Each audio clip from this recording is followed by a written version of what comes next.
That section now by running voters. By Running.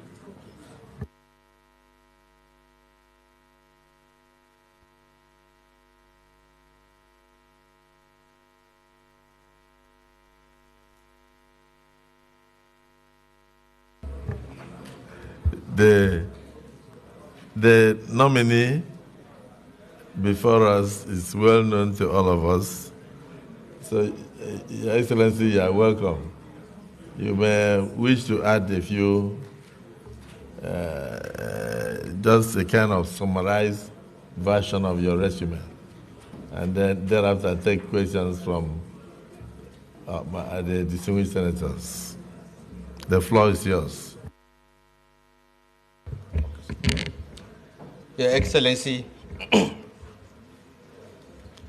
Senate President, Senator Godswill Akpabio,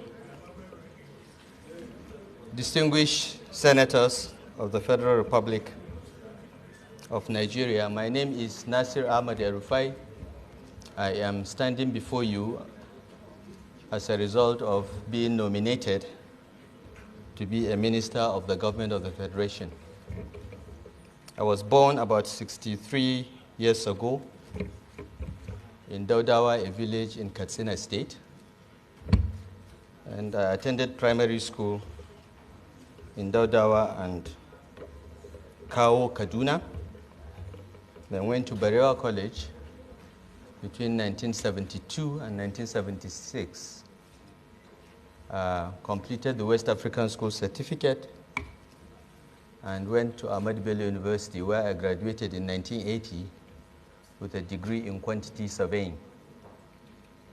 2 years later, I went back to school to get a master's in business administration from the same university, Ahmadu Bello University Zaria.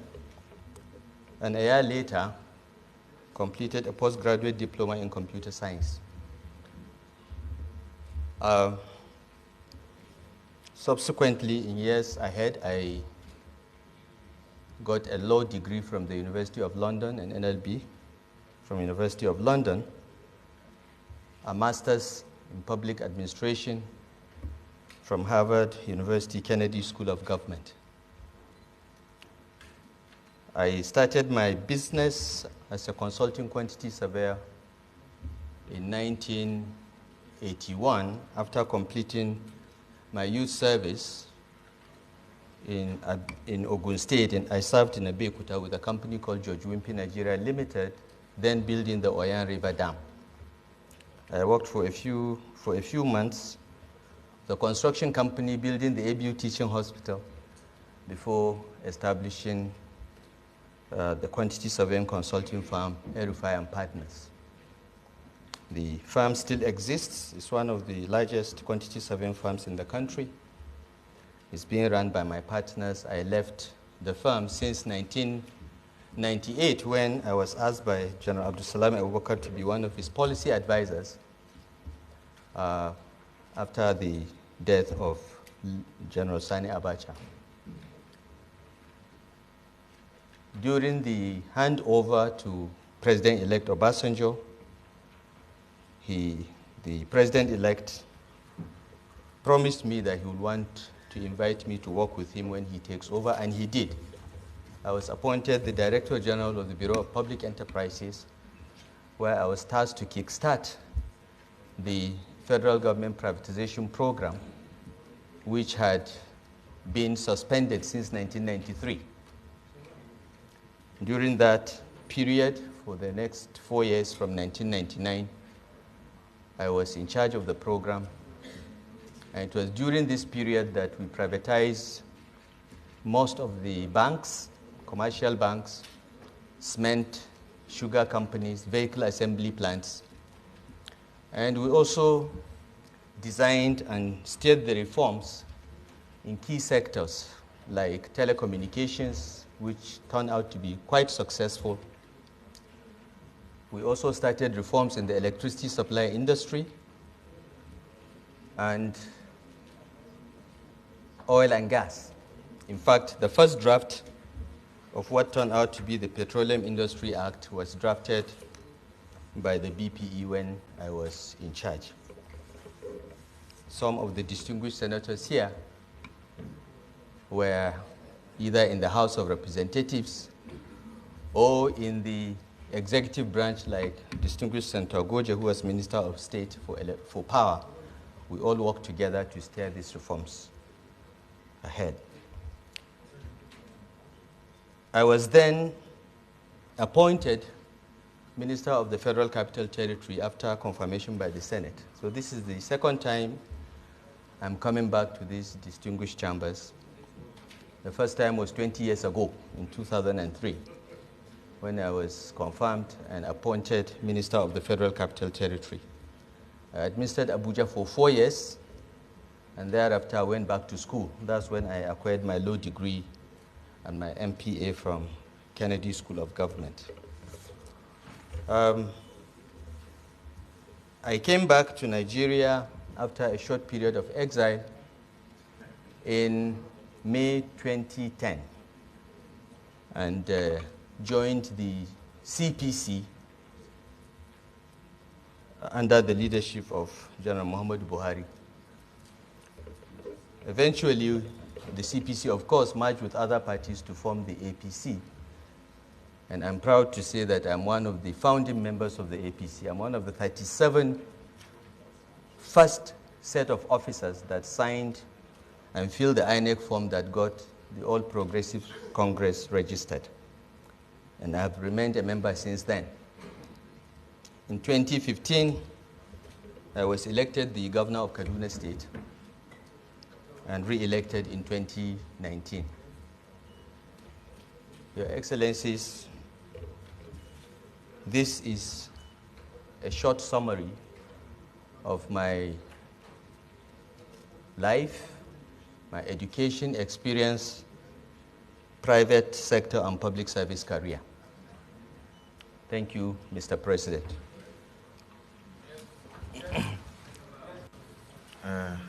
Senator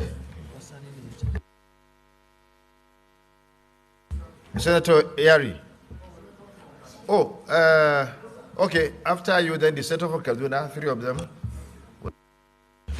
Thank you very much, Mr. President. Abdulaziz Abubakar Yari, I represent good people of Zamfara West. Mr. President of the Senate, I'm from Zamfara State. My distinguished colleagues, nominee, I have just 3 questions. Number 1, if you are confirmed by the Senate and eventually Mr. President see you deem fit to assign you in the energy sector of power,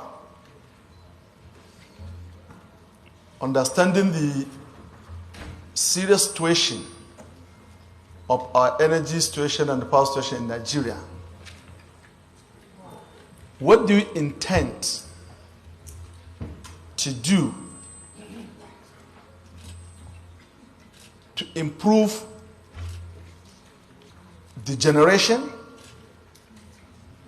and distribution line? Sometime in 2016-17, federal government planned to increase generation to 7,000. So our situation, even if we have 7,000 megawatt, we don't have a distribution line to carry it all over Nigeria. 7,000. So if you are, Mr. President give you a portfolio in the power sector, what do you intend to do to balance between what we are going to have as increment towards the reserve knowledge in the issue of generation and distribution? That's number 1. Number 2, you and I, we have the same opinion when we are there. And I believe you know what I'm talking about. that on the issue of privatization of discourse, we have some opinion. If you get there, how do you want to intervene between the receipt, the outflow and inflow of generation and the book balances in the issue of payment? Because we are a kind of in double jeopardy. At any point in time, we are out of subsidy of oil. But I'm happy that I had sometime in January or February this year, the federal government back out in the issue of paying subsidy to energy. So how do you intend to balance that? Because the generation, when it's sent to disco, the generation don't lose their money in any way. They go straight to get their funds from the guarantee given by the federal government, instead of guarantee given by the discourse. That's number two. The last one, Mr. President, the nominee is still on the discourse. We knew that the global practice, water, power is not a social kind of program given just for free. But in Nigeria, reverse is the case. We are looking at it as a social services, which is not. So this discourse in place, where I and you in those days, we have done a lot of work as a part of our responsibility in governance to improve the supply. But for them to take even a clerk who will be collecting funds for them to remit back to the generation, they are not doing it. And we know it can go on ultimatum that no need for any other person. As we're doing our phone, we're taking our phone in the house, you meet about 6 people with the telephone site, a minimum of at least 5,000, 6,000 per set. And also we recharge every week at least 300, 1,000. So if we put the whole family that they're having their meters, what do you intend to impose this discourse to put automatic a kind of a plan whereby your own people, public of Nigeria, will be shortchanged on giving established bills instead of going pay as you earn. You get the service, you pay. As we are paying in our phone, we pay service and we get access to service. So what do you intend to do on this? Thank you, Mr. President. Senator Khalil. Thank you, Mr. President, distinguished colleagues. My name is Ibrahim Khalid. I represent Kaduna North. I am from Kaduna State. Let me start by congratulating the nominee for his nomination as a Minister of the Federal Republic. I wish to further inform this Senate that the resolve of the 3 senators from Kaduna State, in consultation with the people of Kaduna State from across the political divide, have resolved and agreed that we should support the nomination of this very important nominee.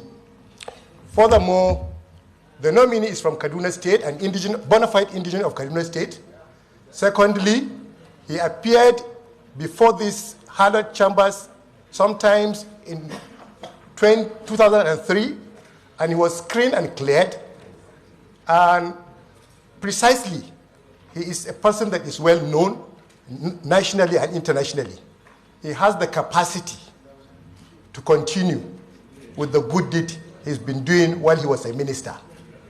In this regard, I want to urge the Senate to consider this, and also, based on the established precedents that was established yesterday, in respect of his colleagues, the 2 governors who came and appeared before us. Nobody asked them questions. Because of their pedigree, they were asked to take a bow and go. I urge the Senate, even with the questions that was asked, that the Senate do ask the nominee to take a bow and go. We know him, we know he is capable. Thank you, Mr. President. Senator Karimi.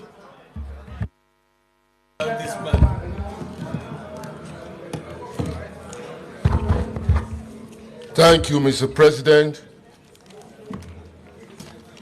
My name is Karimi Sunday. I represent Kogi West. My Excellency, Governor Nasir El-Rufai, your performance in any office you find yourself in this country has been outstanding. In BPE, your record is there. In FCT as a minister, your record is there. And as two-time governor of Kaduna State, you did well. But I have a very strong petition against you that borders on security, unity, and cohesiveness of Nigerian nation. And I think that petition has to be considered along in this screening exercise.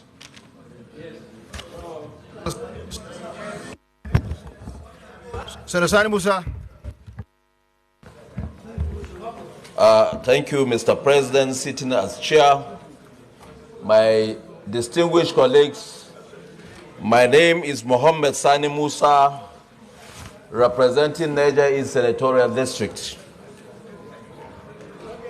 Everybody here will attest to the credibility of the nominee when it comes to performance in every assignment he has undertaken for this country. And he is not different from any other one that have also performed in other places. There were two governors that have been here for screening, and there was a precedent. And that precedent, as a convention in chambers like this, must be sustained. And as such, I want to propose that Nasiru El-Rufai should take his bow and go. And then all other things can be determined when we come to the confirmation stage. Thank you, Mr. President.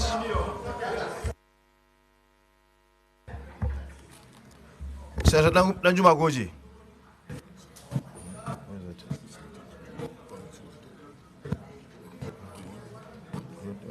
Okay. Thank you, Mr. President.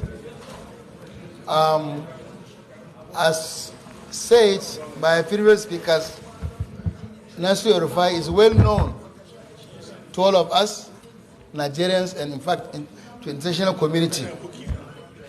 And as agreed by all of us, he has done very well in all the offices occupied, from DG BPE to FCT Minister and two-time Governor of Kaduna State. I had a question before, but given the President said by this Senate yesterday regarding the two other governors who were asked to take a bow and go, I want to join my colleagues to insist and to request that he should take a bow and go. Let me say. Yeah? Take a bow.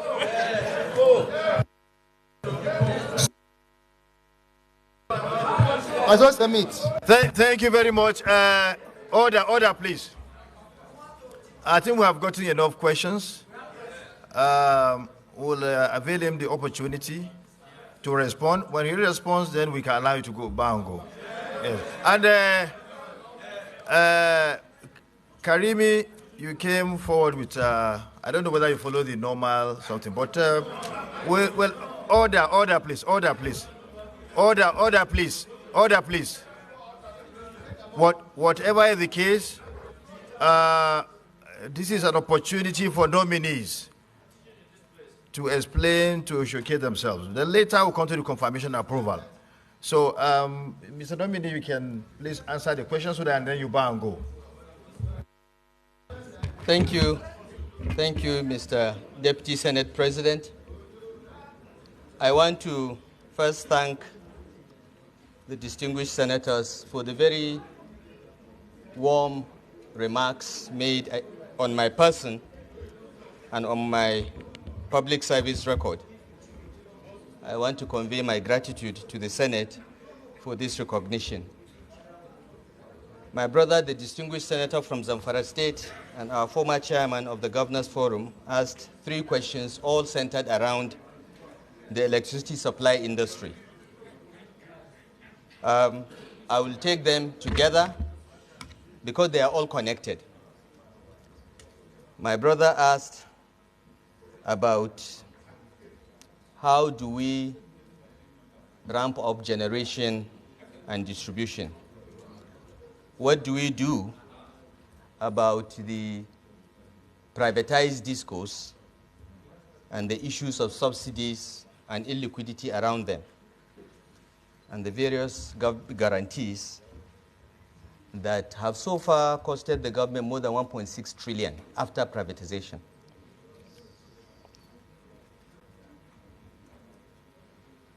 Your Excellencies, the electricity supply situation in Nigeria has defied every government for 60 years. It has defied every president. President Asiwaju Bola Ahmed Tinubu is committed to ensuring that Nigeria has stable and reliable electricity supply. Because without electricity, industrialization is a pipe dream. Without electricity, even agriculture today is not a viable proposition. So he's committed to that, and he has asked me to work with him to address these problems. And I will do my best to do so. Your Excellencies, right now Nigeria has about 13,000 megawatts of installed generation capacity, but we hardly do more than 4,000 or 5,000 megawatts. So to improve generation, the first order of business is to look at what is constraining the full production of electricity from these 13,000 megawatts. Why do we have 13,000 installed and only 4,000 or 5,000 being produced? Many of the generation stations cannot produce because of poor supply of gas. 80% of our generation is from gas, and the balance is hydro. The gas-fired stations often don't have supply of gas. There are power stations that have been completed 2 or 3 years ago, and they have produced nothing because there is no gas supply. So that's another thing that must be addressed. We must ensure that gas and power are together under one roof for this issue of gas supply, which has persisted for over 20 years, to be resolved. But Your Excellency, even if we are able to generate 13,000 megawatts today, our transmission infrastructure can only do 5,000, maybe 6,000 at best. So the second major constraint in electricity supply in Nigeria is the transmission infrastructure. We need to close the loop in our transmission system so that the 13 system collapses we had in 2022 are not repeated again in our history. And this can be done. There is money to expand the transmission infrastructure.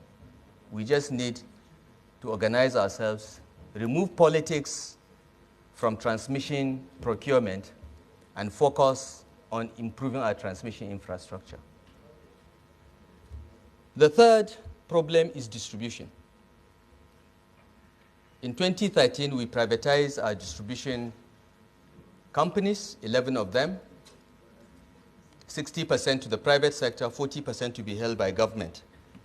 The idea is that the 40% is supposed to be listed on the stock exchange so that every Nigerian will be a shareholder in these companies. But that has not happened. 10 years after privatization, the government is still, in one way or the other, subsidizing electricity.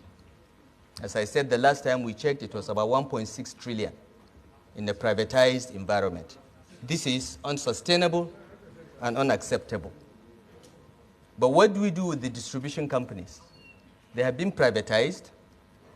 About 5 or 6 of them are under receivership because those that bought the companies borrowed from banks and have not been paying the banks. So the banks have taken over 5 or 6 of them.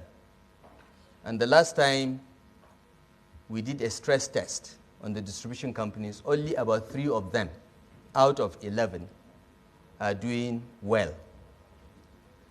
So there is a lot of work to be done regarding distribution because distribution is the last end of the electricity supply chain. If it does not work, if they don't collect money, if they don't have enough metering, then they would not be able to pay for power supplied by the generation companies. And when they are unable to pay, the gap is what the government now pays. Otherwise, they will invoke the partial risk guarantee posted by the federal government of Nigeria.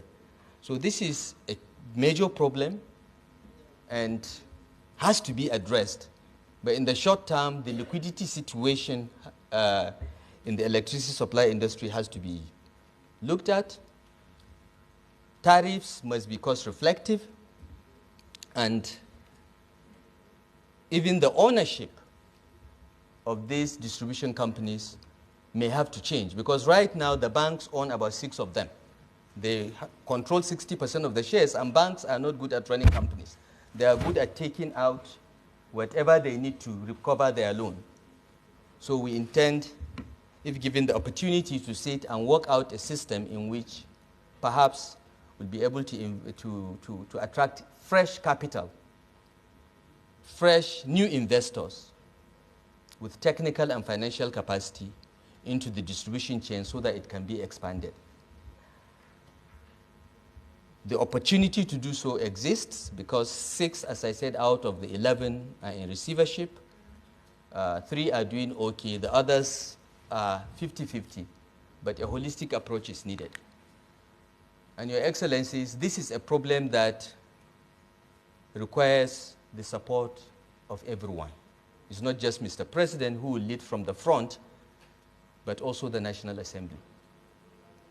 Certain amendments to the Electricity Act 2023 may be needed. Certain amendments to the Petroleum Industry Act 2021 may be needed to bring this sector to align so that we provide Nigerians stable and reliable electricity. The President's vision is that within 7 years, we will not have power outages in this country. The President is saddened by the fact that countries like Benin Republic, Cameroon, Niger, our neighbors that are smaller countries,